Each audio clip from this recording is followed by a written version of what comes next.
Well, here, let's keep going. Load a lot of the pure dark color on it. Let's go right up here. Maybe there lives a happy little evergreen tree right there. We just use the corner of the brush.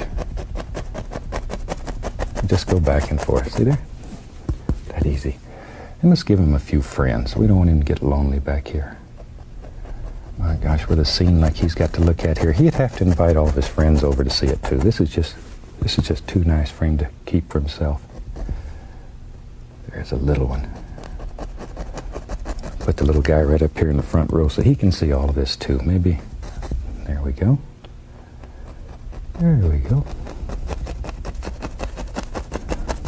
Notice how these little misty areas make those trees really stand out. That's why they're so important. That's your separator. That's your good friend. That's your good friend. Take care of it. Take care of it. And you put as many or as few as you want in your world.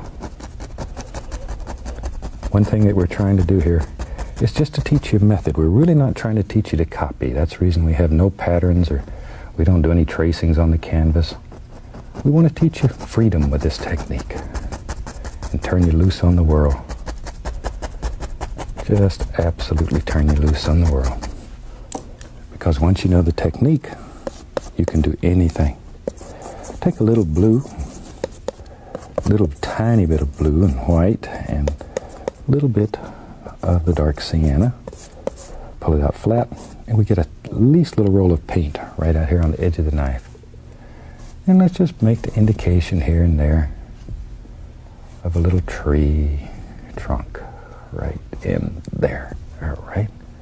We don't want many because you wouldn't see all of them, or you're just going to see a little here and there. And you can just, because you've picked up some paint on your knife, you can just make the indication of some little sticks and twigs and all kinds of things that are just projecting out of that. Because in the woods, in the forest, they're always there.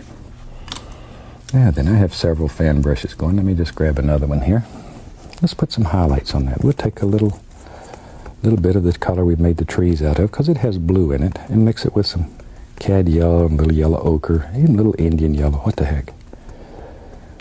And we'll make us a nice green. If you want it darker, add a little more of that tree color to it, and instantly, because it has blue and black in it, see, it gets darker. That easy. Let the paint work for you. Let's go up here. Now then, our light's coming from the right because our mountain tells us that. So we want to place more emphasis on the right side of the tree than on the left. And we'll just put the indication of some highlights that are showing through on these trees.